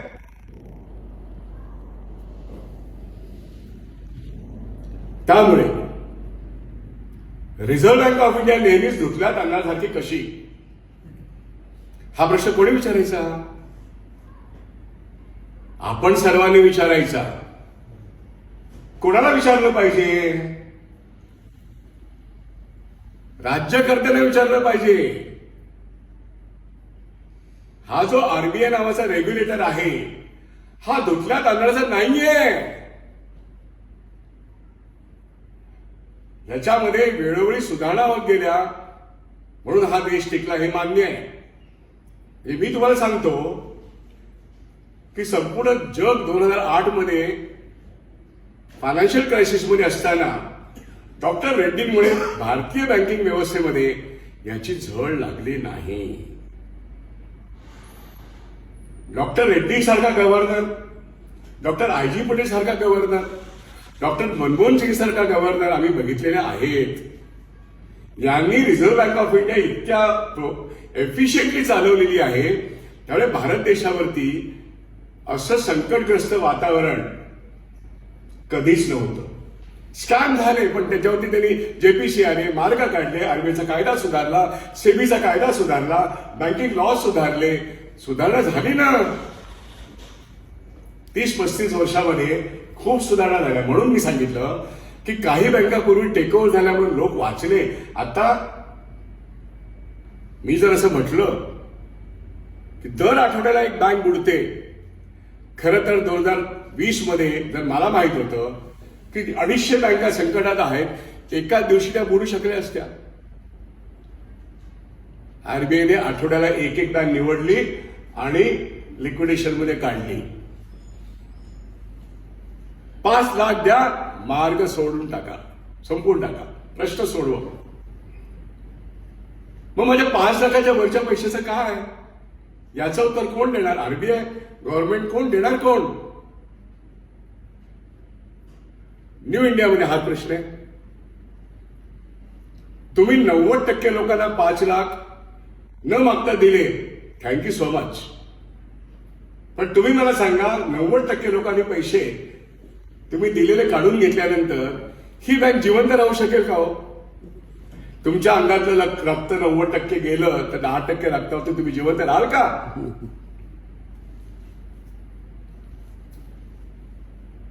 So this is the prime question. म्हणजे ही बँक लायसन रद्द न होता, लिक्विडेशन मध्ये न जाता 25,000 आता दिले आणि बँकेमध्ये डीआयसीचा फॉर्म वाटण्याचं काम चालू आहे. लोक विचारतात की आम्ही फॉर्म भराय, म्हणजे घ्या ना, तुमचेच पैसे, तुमचे पैसे तुम्हाला ही न्यू इंडिया कोऑपरेटिव्ह बँक देणार नाहीये. हा गैरसमज दूर करा. न्यू इंडिया कोऑपरेटिव्ह बँकेने ठेवीदारांच्या ठेवीतून एकूण 100 रुपयातून काय 12 पैसे एवढा जो काही फी आहे डीआयसीची, इन्शुरन्स फी, त्यातून इन्शुरन्स रक्कम गोळा केली आहे. So what they say, your deposit is insured to the extent of 5 lakh. We allow you to withdraw up to 5 lakh. This is exactly the amendment of August 2021. DICC Act 1961, Amendment August 2020. 10,000चे 5 lakh कसे झाले तुम्हाला मी सांगितलं. 1527 बँका आहेत असं parliament म्हणतं. माझं म्हणणं, आजच्या घडीला 900 बँका जिवंत नाही आहेत भारतात, आणि ज्या महाराष्ट्रात आहेत त्या 400-450 मध्ये मोजून 10 नावं घेता येतील की ज्या चांगल्या आहेत, ज्या प्रोफेशनली चाललेल्या आहेत. अदरवाईज हा प्रश्न सहकारी बँकांचे अस्तित्व काय गेलं पुढे संपले आहे काय? मी असं म्हणेन की या 10 मान्यवर मोठ्या बँका आहेत, अशा बँका जर सगळ्या चालल्या तर अस्तित्व राहील, राहिलं पाहिजे. ज्या सहकार चळवळीने महाराष्ट्राला मोठं केलं ती संपूर्ण नाही चालणार ना. ही बँक जॉर्ज फर्नांडिस आणि रणजित भानूंनी चालवली, कामगारांसाठी चालवली, शेतकऱ्यांसाठी चालवली. आमचा अपना बाजार, अपना परिवार, या जे काही कामगार क्षेत्रातल्या ह्या काही सहकारी भांडार, ह्या सहकारी चळवळीची ही उत्कृष्ट उदाहरण आहे. आज तुम्ही मॉलमध्ये जाता, जेव्हा मॉल नव्हते, छोटे रिटेल होते, त्यावेळेस अपना बाजारने एक सहकारी तत्वावरती उत्कृष्ट सेवा केली समाजाची. हीच गोष्ट तुम्ही जर पश्चिम आणि दक्षिण महाराष्ट्रात जाल, महाराष्ट्र फिरलं पाहिजे. शेतकरी सेवा सोसायट्या, सगळा माल शेतकरी सेवा सोसायटीत मिळतो, अत्यंत स्वस्त दरात मिळतो, गावोगावी आहेत. वसंतदादा पाटील मुख्यमंत्री होते, 12वी शिकले नसतील, पण ते सहकार महर्षी होते. जमिनीवर पाय उभं राहून प्रत्येक गावागावामध्ये सहकारी संस्था आणि सहकारी बँकांचं जाळं ते निर्माण केलं आणि म्हणून महाराष्ट्र मोठा झाला इतर कोणत्याही राज्यापेक्षा. मग सहकार चळवळ संपेल असं आत्ता आपण का म्हणायचं? आपण म्हणता कामा नये, पण अस्तित्व संपेल का? होय. 1980 नंतर ज्या कोऑपरेटिव्ह सोसायट्या सहकारी बँका झाल्या, म्हणजे सहकारी बँका 80 नंतरच बँकेचं लायसन आलं आणि म्हणून आता आरबीआय काय म्हणते, I withdraw the bank licence. पण मग शामला विठ्ठल जन्माला आले तेव्हा कोण होतं? कॉस्मॉस जन्माला आले तेव्हा कोण होतं? रुपी जन्माला आले तेव्हा कोण होतं? रुपी तर टिळकांनी जन्माला घातली, लोकमान्य बाळ गंगाधर टिळकांनी जन्माला घातलेली बँक म्हणजे रुपी बँक. कॉस्मॉस बँक पुण्यातली, अन्नोने बँक. काय कायदा होता? 1860चा कायदा होता ना. 1900च्या आधी किंवा 1905-06 मध्ये या बँका जन्माला आल्या. They were the credit cooperative societies. Basically आपला सहकारी असो किंवा सारस्वत असो, बेसिकली तुम्ही क्रेडिट कोऑपरेटिव्ह सोसायटीत आहात. 80 नंतर रिझर्व्ह बँक ऑफ इंडियाने एका ठराविक लेवल नंतर तुमच्या एवढा बिझनेस आहे, okay we give you the banking licence and you come under what is that, RBI control. आणि 2020 नंतर तुमचं सुपरविजन आणि तुमचं रेग्युलेशन आरबीआय कंट्रोल. मग आता आरबीआय न्यू इंडिया कोऑपरेटिव्ह बँकेची जबाबदारी घेते का? 5 वर्षाची बॅलन्स शीट न बघता धृतराष्ट्राचा व्यवहार करणारी रिझर्व्ह बँक ऑफ इंडिया स्वतःकडे काहीतरी जबाबदारी घेते का? हा जाहीर प्रश्न मी विचारतोय. रिझर्व्ह बँक ऑफ इंडिया पूर्णपणे निर्दोषी आहे आणि तिथे 122 कोटी कॅश काढणारा मेहता हा अचानक तुम्हाला रिझर्व्ह बँक ऑफ इंडियाला 12 फेब्रुवारीला कळला का? पण रणजित भानूचा मुलगा देश सोडून केव्हा गेला? त्याची बायको गौरी केव्हा गेली? त्यांच्याकडे किती कॅश होती? हे तुम्हाला ईओडब्ल्यूने सांगायला पाहिजे. मग तुमचे कन्करंट ऑडिटर काय करत होते? हे बेसिक प्रश्न आहेत. आजच्या माहितीच्या अधिकाराच्या जमान्यामध्ये हे बेसिक मुद्दे आपण सुशिक्षित समाजाने उपस्थित केले नाहीत, तर आपण निष्प्राण आहोत. इथे आत्ता हजारोंच्या संख्येने लोक यायला पाहिजे, पण 100ही येत नाहीत, कारण आपण निष्प्राण झालेले आहोत. सहकार चळवळ संपुष्टात आणणं हे ज्या एका करप्ट संचालक मंडळातल्या लोकांना आणि चेअरमन ज्यांनी या बँका सेक्शन 35 मध्ये गेल्या 25 वर्षात बुडवण्याच्या अवस्थेत आणल्या आणि रिझर्व्ह बँक ऑफ इंडियाने मग लिक्विडेट केल्या आणि मग तुमच्या तोंडावरती 5 लाख फेकले. रिझर्व्ह बँक ऑफ इंडिया तेवढीच दोषी आहे आणि ह्या संचालक मंडळ हे सगळे लोक तेवढेच दोषी आहेत.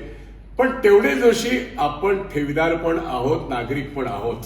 कारण सहकारी चळवळ आवश्यक असताना, सहकार कायदा अत्यंत मूलभूत चांगला कायदा, शतकभरामध्ये या समाजाला मार्गदर्शन करणारा कायदा असताना आपल्या देशातील किती अपेक्स कोऑपरेटिव्ह बँका चांगल्या आहेत. महाराष्ट्राची apex cooperative bank Prithviraj Chavan मुख्यमंत्री असताना 52 संचालक मंडळांना त्यांनी हे केलं. तुम्ही मला सांगा, त्यानंतर आजपर्यंत जाहीर प्रश्न विचारतोय मी, आता विधानसभा चालू आहे, महाराष्ट्र स्टेट कोऑपरेटिव्ह बँकेचे इलेक्शन झालेत का? बॅलन्स शीट नफ्यात आहे आणि सुपर प्रॉफिट मध्ये असा दावा आहे. दावा बरोबर आहे का? माझं म्हणणं दावा बरोबर असेल. मग संचालक मंडळाची नेमणूक का होते? अजून सीईओ आणि प्रशासक का तिथे आहे? तिथे प्रशासक का आहे? अभ्युदय बँकेवरती 1-1.5 वर्षापूर्वी प्रशासक आला. ही बँक जर चांगल्या अवस्थेत असेल तर या ठिकाणी संचालक मंडळासाठी निवडणुका का होत नाहीत आणि अजूनही प्रशासक तिथे का आहे? याचं उत्तर कोण देईल? आणि अजूनही न्यू इंडिया कोऑपरेटिव्ह बँकेचं 5 वर्षामध्ये आरबीआयने काहीही बघितलं नाही. धृतराष्ट्राचा व्यवहार केला आणि आता तिथल्या संचालक मंडळात तुम्ही 4 लोकांना अटक करा तर 10 करा. शेवटी ही बँक जगणार का जाणार? 90% लोक शरीरातलं 90% रक्त संपल्यानंतर 10% रक्तावरती शरीर जगू शकत नाही. तशी ही बँक तुम्ही आत्ता सांगता 12 फेब्रुवारीला 13 फेब्रुवारीला की आम्ही 6 महिन्यानंतर बँक लायसन्स विड्रॉ करायचे वेळ ठरवू. सो व्हॉट डू मीन? तुमचे 50% नॉन परफॉर्मिंग असेट आहेत. तुमचे 122 कोटीची कॅश चोरीला गेलेली आहे. कोणी कोणावरती विश्वास ठेवावा? माध्यम सुद्धा पूर्ण सांगत नाहीत. जेवढं एवढं सांगते तेवढंच माध्यम सांगतात. पण स्वतंत्रपणे ज्या व्हिसल ब्लोअर्सनी एक्झिक्युटिव्ह डायरेक्टरला लिहून कळवलं तो एक्झिक्युटिव्ह डायरेक्टर आणि आरबीआयचा एकही अधिकारी आज तोंड पुढे करून सांगत नाहीये. आरबीआय निर्दोष आहे असं आपण कसं म्हणू शकतो? आणि म्हणून अशा सहकारी बँकांचं अस्तित्व संपुष्टात आलेलं आहे. ही खुणगाटपणाची बँका किंबहुना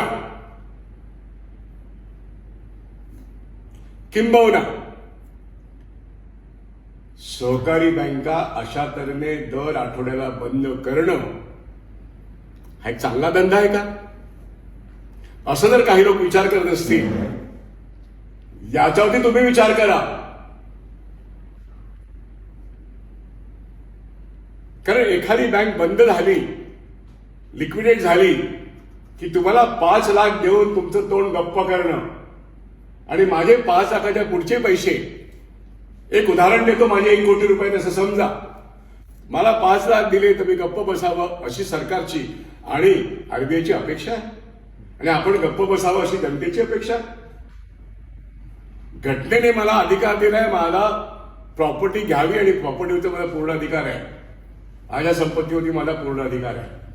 माझ्या पैशावरती बँक चालते आणि बँकेत मी ठेवलेल्या पैशावरती माझा पूर्ण अधिकार आहे. मी ठेवतो आणि काढतो, हा घटनात्मक अधिकार आहे. हे घटनेने मान्य केले. मग बँक बंद झाल्यानंतर 5च लाख देणार आणि माझे जर 1 कोटी असतील तर 95 लाखाचं काय? उत्तर कोण देणार? सरकारने दिलं पाहिजे, आरबीआयने दिलं पाहिजे. Because you are the supervisor, you are the regulator. हे जाहीर प्रश्न कोण विचारणार? ज्यांचे पैसे त्यांनी तरी विचारले पाहिजेत. म्हणून न्यायालयाचा दरवाजा उघडला पाहिजे. पण इथे एका सहकारी बँकेचा मुद्दा नाहीये. जर 2010 पासून ते आतापर्यंत 250 पेक्षा जास्त सहकारी बँका जर गेल्या तर लाखो कोटी रुपये, कळीचा प्रश्न हा आहे, लाखो कोटी रुपये लिक्विडेशनच्या नंतर कोणाकडे जातात? याचं उत्तर माझ्याकडे ते असं आहे, बरोबर का चूक शोधून काढू. पण 5 लाख देऊन झाल्यानंतर लिक्विडेशनची प्रोसिडिंग्स हे डीआयसीसी कंट्रोल करतं. त्यामुळे deposit insurance credit guarantee corporation जी आरबीआयची सबसिडरी आहे त्याच्याकडे उर्वरित सगळे प्रोसीड जातात.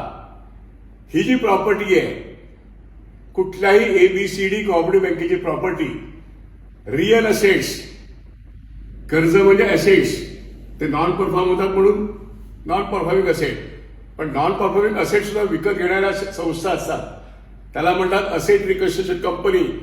म्हणजे माझं जर 1 लाख रुपयाचं एनपी आहे, त्या एनपीला एक विशिष्ट सिक्युरिटी आहे, समजा ती 80,000 रुपयाची आहे आणि 1 लाख रुपयाचं माझं कर्ज आहे, 80,000ची कोलॅटरल सिक्युरिटी आहे, तुम्ही ARCला ते 1 लाख मी बँक म्हणून विकतो ते विकत घेता. मी ते वसूल करण्याला सक्षम नाहीये, नालायक आहे. पण ARCला विकल्यानंतर ते 1,80,000ची सिक्युरिटी घेऊन ते 1,20,000 पण मिळवतात. तो त्याचा धंदा झाला की नाही? ARCचा धंदा काय? NPA विकत घ्या आणि त्याचे असेट्स विकून धंदा करा. जुना दो नया लो. जुने कपडे बाजारात येतात, रविवारच्या बाजारात जुने कपडे विकणा धंदा आहे की नाही? कचरा मुंबई शहरामध्ये क्लीनअपच्या गाड्या फिरतात ना, त्या अख्ख्या मुंबईचा कचरा गोळा करून कुठे टाकतात? त्या कचऱ्यातून सोनं निर्माण होतं. हा लाखो करोडचा धंदा आहे. मुंबई महानगरपालिका, ठाणे महानगरपालिका, नवी मुंबई महानगरपालिका, या करोडो जनतेचा हा कचरा, solid waste and otherwise waste, याचं पुढे रिएनर्जाइज होऊन नवीन एनर्जी निर्माण होते. त्यातून कचऱ्यातून सोनं निर्माण होतं. तसं NPA मधून ARCचा धंदा आहे. तर माझा प्रश्न असा आहे की एखादी कोऑपरेटिव्ह बँक बंद पडली, लिक्विडेशनच्या प्रोसेसमध्ये गेली, तर प्रोसीड्स कोणाकडे जातात? ऑब्व्हियसली रिझर्व्ह बँक ऑफ इंडियाची सबसिडरी DICCकडे जाणार. लिक्विडेटरकडे काम काय त्याचं? इथे ऍडमिनिस्ट्रेटर आत्ता असतो, तो उद्या लिक्विडेटर बनतो किंवा आणखी कोणी लिक्विडेटर येतो. तो काय करतो? सगळी वसुली करतो. बुडीत कर्ज, बुडीत ठेवी, काय विकायचं ते विकून टाकतो. त्याची एक विशिष्ट रक्कम येईल. ती रक्कम जाते कुठे? ते DICCकडे जाणार. So DICC earns out of your on money. Who makes the business? हा जाहीर प्रश्न आपण विचारणार नाही कोणाला. बँका चालवण्यासाठी आपण आहोत, पण बँका बंद करून धंदा करायचा असेल, माझ्या हातात सत्ता आहे म्हणून हा धंदा आता गेल्या 15 वर्षात जोरात आहे. त्यामुळे कंपन्यांचं मर्जर, टेक ओव्हर, अमलगमेशन या गोष्टी खूप जोरात आहेत 30-35 वर्षात. पण हे फायनान्शियल सेक्टरमध्ये झालेलं तुमच्या जीवावर उठतात, कारण का तुमचे पैसे तिथे आहेत.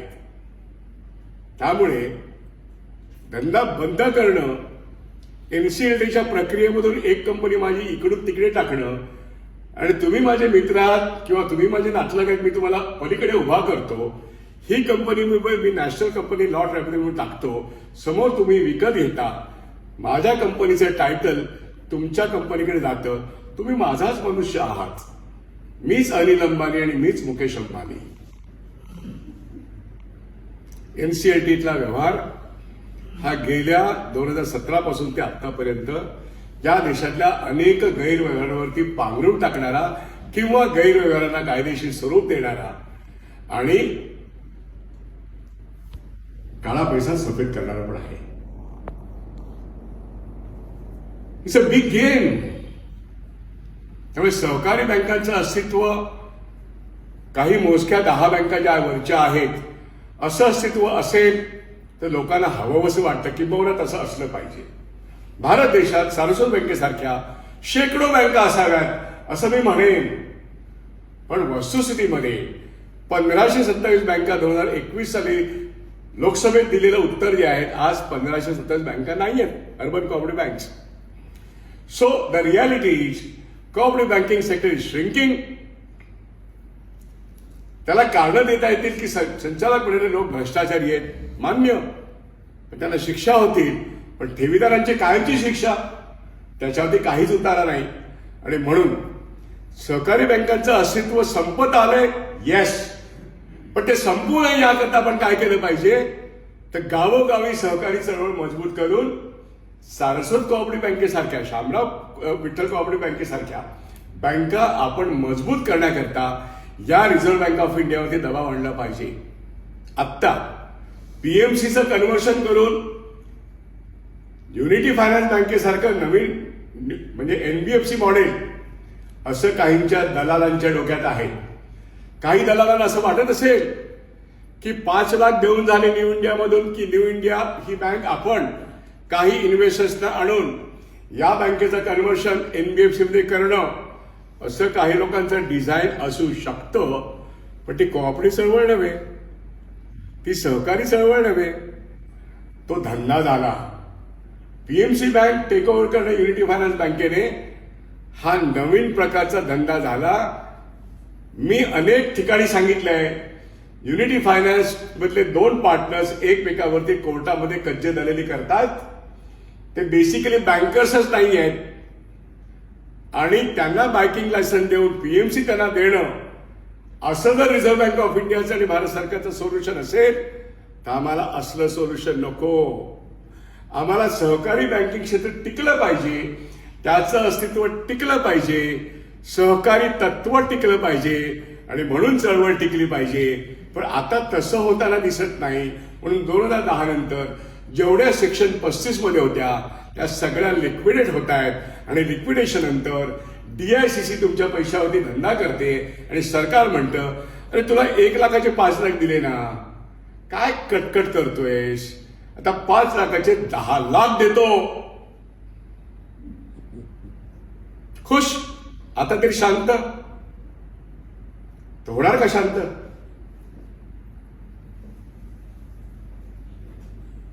होणार का शांत? माझ्या 1 कोटीतून मला 10 लाख मिळाले, 90 लाखाचं काय? माझ्या 100% पैशावरती माझा अधिकार आहे हे नागरिक आपल्या लढणार की नाही त्यासाठी? मेरा पैसा वापस दो हे सांगणार की नाही आपण? आणि याकरता क्लॉज 16 सांगतो 61 चा कायदा की in case of A default of A bank the deposit must get 100%. ज्या मुद्द्यावरती कोणी बटनच दाबलं नाही आजपर्यंत भारतामध्ये, जो प्रयोग मी पहिल्यांदा सीकेपी मध्ये केला, होय तो प्रयोग मी आणखीन 6 बँकांमध्ये करतोय, तोच प्रयोग मी न्यू इंडियामध्ये करणार आहे. 10 तारखेला रिट पिटिशन मी फाईल करतोय. पण न्यू इंडिया एक उदाहरण आहे. न्यू इंडिया सारख्या अजून नाही म्हटलं तरी दर आठवड्याला 1 बँक लयाला जाते. मी नावं घेणं योग्य नाही, पण मी एवढंच म्हणेन की ज्यांचा 5% जास्त नॉन परफॉर्मिंग असेट आहे ज्या बँकांमध्ये, किमान तेवढी बॅलन्स शीट बघा. लोकांनी किमान तेवढी बॅलन्स शीट बघावी आणि आपले पैसे कुठे सुरक्षित आहेत हा निर्णय स्वतः करावा. दुसऱ्यांनी सांगण्याची काय गरज आहे? आपण याकरता अर्थसाक्षर होणं याची गरज आहे. लोकांना अर्थसाक्षर म्हणजे काय वाटतं की कोणता शेअर घ्यावा आणि कोणता विकावा हे 3-3 पानं छापून देणारे जे वर्तमानपत्र आहेत म्हणजे अर्थसाक्षरता? बकवास आहे. आज ते मार्केट बॉटमला आलंय. 70,000 गाठलेलं आहे, 60,000 पण गाठेल. अर्थव्यवस्थेमध्ये तुमचा पैसा सुरक्षित नाही, बचतदाराचा पैसा सुरक्षित नाही, गुंतवणूकदाराचा पैसा सुरक्षित नाही. म्हणून सुरुवातीला सोन्याकडे धावणार, तोही सुरक्षित नाही. मग तुम्ही क्रिप्टोकरन्सीकडे धावणार जो इल्लीगल आहे. पण ट्रम्प म्हणतो, ॲलन मस्क म्हणतो माझ्या डॉलरपेक्षा माझी क्रिप्टोकरन्सी ही सर्वोच्च असेल. ट्रम्पचा स्वतःचा क्रिप्टोकरन्सीचा धंदा आहे. ॲलन मस्क त्याचा स्वतःचा बिटकॉइन मध्ये सर्वात मोठा धंदा आहे. आणि भारतामध्ये जो अनऑफिशियल आहे तो भारताच्या इकॉनॉमी एवढाच पैसा बिटकॉइन मध्ये आहे. कसं वाटतंय एकाला? या देशामध्ये तुमच्या बजेटची साईज 52 लाख कोटी आहे. आणि मी जर असं विधान केलं तर 3 ते 4 पटीने जास्त बजेट बनतं तुमच्या टॅक्सच्या पैशातून. पण टॅक्स न भरलेला पैसा तर बजेटच्या 3 पटीने किंवा 4 पटीने असेल तर या देशाच्या अर्थव्यवस्थेचं काय भवितव्य आहे? जसं सहकारी बँकांच्या अस्तित्वाबद्दल आपल्याला बोलता येईल तसं आपला पैसा या अर्थव्यवस्थेत सुरक्षित नाहीये, मार्केटमध्ये पण नाहीये हे सिद्ध होतंय. पण आपण काही शहाणे व्हायला तयार नाही आहोत. आपण साक्षर आहोत, सुशिक्षित पण आहोत, पण आपलं शहाणपण आपण गुंडाळून ठेवलेलं आहे.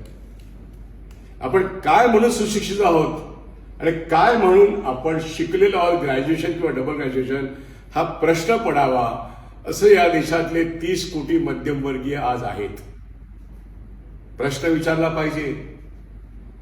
त्यामुळे तुमची बचत सुरक्षित नाही, तुमची गुंतवणूक सुरक्षित नाही, बँकिंग व्यवस्था सुरक्षित नाही.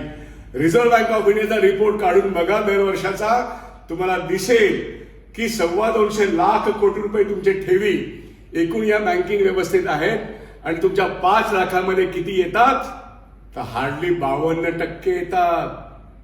म्हणजे रिझर्व्ह बँक ऑफ इंडियाच्या अहवालानुसार तुमचे 28% एवढ्या ठेवी असुरक्षित आहेत.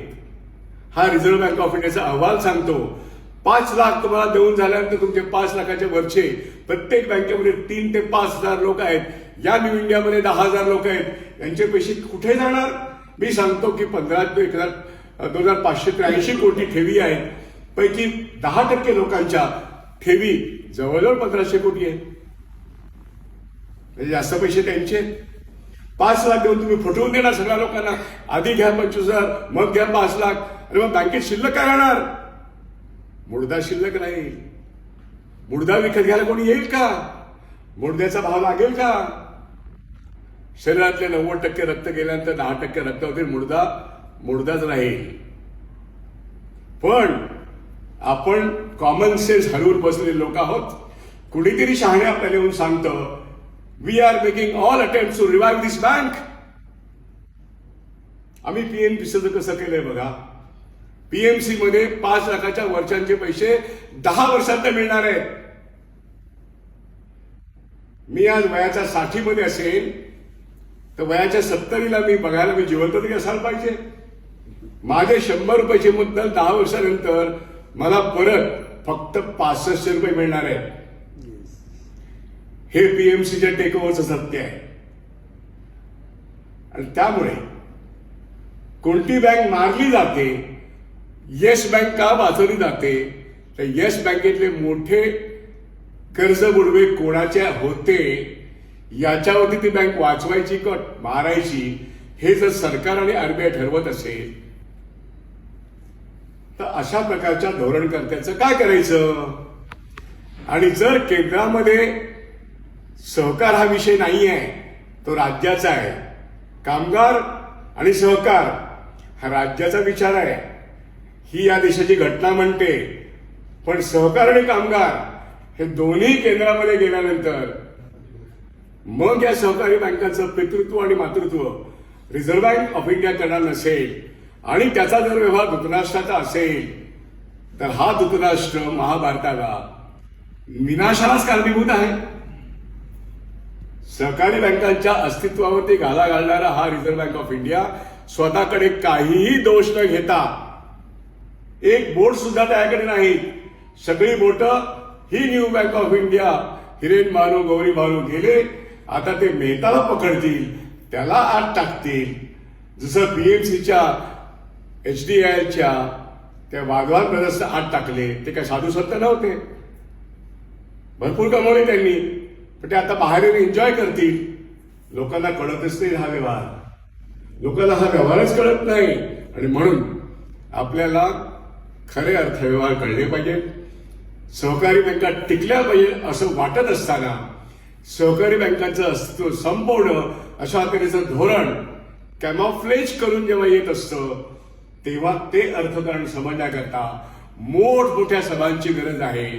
जॉर्ज फर्नांडिसने निर्माण केलेली बँक, आता जॉर्ज फर्नांडिसचा एकही सहकारी ही बँक वाचवू शकत नाहीये. आणि मग ती बँक हल्लीच्या काळामध्ये ती डाव्यांची असो, मधल्यांची असो, संघाची असो, काँग्रेसवाल्यांची असो, अर्बन कोऑपरेटिव्ह बँका बुडवणं हा त्या त्या ठिकाणच्या त्या लोकांचा एक व्यवहार झालेला आहे. मी नावं घेऊन सांगू शकतो, कुणाचं ओरिजिन संघाचं आहे, कुणाचं ओरिजिन काँग्रेसचं आहे, कुणाचं ओरिजिन समाजवाद्यांचं असेल किंवा कुणाचं ओरिजिन आणखीन कुणाचं असेल. ओरिजिनपेक्षा कशा त्या बँका हाताळल्या गेल्या आणि रोल ऑफ आरबीआय काय राहिलं, रोल ऑफ गव्हर्नमेंट काय राहिलं, हा खरा माझ्या दृष्टीने प्रश्न आहे. आणि म्हणून सहकारी बँकांची चळवळ महत्वाची आहे. त्यांचं अस्तित्व टिकलं पाहिजे असं म्हणत असताना सारस्वत बँका किंवा शामराव विठ्ठल सारख्या बँका टिकल्यात अशा वाढल्या पाहिजे असं म्हणत असताना धोरण मात्र रिझर्व्ह बँक ऑफ इंडियाचं सहकारी बँका मारण्याचं आहे आणि पर्यायाने ज्यांच्या जीवावरती बँका चालतात तो ठेवीदार मारून टाकणं असं जेव्हा एक धोरण ठरतं तेव्हा मी असं म्हणेन की आय वॉन्ट ए लॉ. तुम्ही सर्वांनी नागरिकांनी असं म्हटलं पाहिजे we want a law. The government of India should guarantee us. जर LIC 1956 साली निर्माण झाली by the provision of the act there is a sovereign guarantee for the LIC premiums. Policy होल्डरला एक सॉव्हरीन गॅरंटी आहे, सार्वभौम गॅरंटी आहे. मग बँक डिपॉझिटर्सना एक सार्वभौम गॅरंटी देणारा 100% पैशाची सुरक्षा देणारा असा कायदा भारत सरकार का नाही करत? 10,000चे 40,000, 40,000चे 1 लाख, 1 लाखाचे 5 लाख, आता 5चे 10 म्हणाल तुम्ही. सीतारामन काय म्हणताय? We are considering to increase. म्हणजे काय होणार आहे? आता 8 पैशाचे 12 पैसे घेतले तुम्ही 2021 पासून, तुम्ही आणखी काय कराल? अजून फी घेणार आणि मग माझेच पैसे मला तुम्ही 5 लाखाचे 10 लाख देणार. माझे 100% पैसे का नाही देणार? या प्रश्नाचं उत्तर आपण मागतो. जो सत्तेवर आहे त्याला तुम्ही कायद्यान्वये हा प्रश्न विचारू शकता. हा तुमचा अधिकार आहे, याची तुम्ही जाणीव ठेवा. एवढं सांगून सहकारी बँक जगल्या पाहिजेत, वाढल्या पाहिजेत, पण ते मारण्याचं धोरण रिझर्व्ह बँक ऑफ इंडिया आणि होय भारत सरकारचं आहे. आणि म्हणून तुम्ही त्या दृष्टीने, पक्षीय दृष्टीने नाही पण अर्थकारणाचं राजकारण समजणं, ही बुद्धी जर तुम्हाला नसेल तर हा देश तुमची बचत सुरक्षित करू शकणार नाही. तुमची बचत आणि गुंतवणूक ही या व्यवस्थेमध्ये अत्यंत असुरक्षित आहे आणि म्हणून तुम्ही संकटात आहात. पण तुमची साक्षरता ही रस्त्यावरच्या लढाईतूनच तुम्हाला दाखवायला लागेल. घरी बसून तुमच्या व्हॉट्सअपच्या पंडित्याला किंमत 0 आहे आणि म्हणून आज जरी तुम्ही 50 लोक आलेला असलात तरी ते अत्यंत महत्वाचं आहे. ही प्रबोधनाची चळवळ वणव्यासारखी पेटली पाहिजे, तर तुमच्या ठेवीदारांच्या बचतीला काहीतरी संरक्षण मिळेल. त्यामुळे रस्त्यावरची लढाई लढूया, पण कोर्टामध्ये पण जाऊया. आणि म्हणून कोर्टामध्ये अंतिमतः आम्हाला न्याय मिळू शकतो याच्यावरती माझा विश्वास आहे. त्यामुळे 5 लाख मिळवून दिले, आता 100%च्या सुरक्षेकरता एक न्यायालयीन चौकशी न्यू इंडिया कोऑपरेटिव्ह बँकेच्या विरोधात करावी असा रिट पिटिशन मी 10 तारखेला करतोय. ज्यांना ज्यांना दोषी करून ज्यांना काही फाशी द्यायची असेल ते देऊया, पण मूळ प्रश्न ठेवीदारांचे पैसे सुरक्षित ठेवण्याकरता येणाऱ्या प्रोसेसमध्ये ठेवीदारांचा पहिला हक्क असला पाहिजे, हे त्या ठिकाणी कोर्टाकडून वधवून घेणं, याकरता त्या एका रिट पिटिशनची गरज आहे. DICC कायदा पुन्हा एकदा ठोकून ठोकून ठोकून सरळ करावा लागेल. याकरता सरकारकडे आपला प्रचंड जनतेचा दबाव निर्माण करणं, याकरता या सभेचा उपयोग होईल एवढंच मला वाटतं. ही अपेक्षा ठेवतो. धन्यवाद मला बोलवल्याबद्दल. आपण वारंवार भेटणं फार आवश्यक आहे असं मला वाटतं.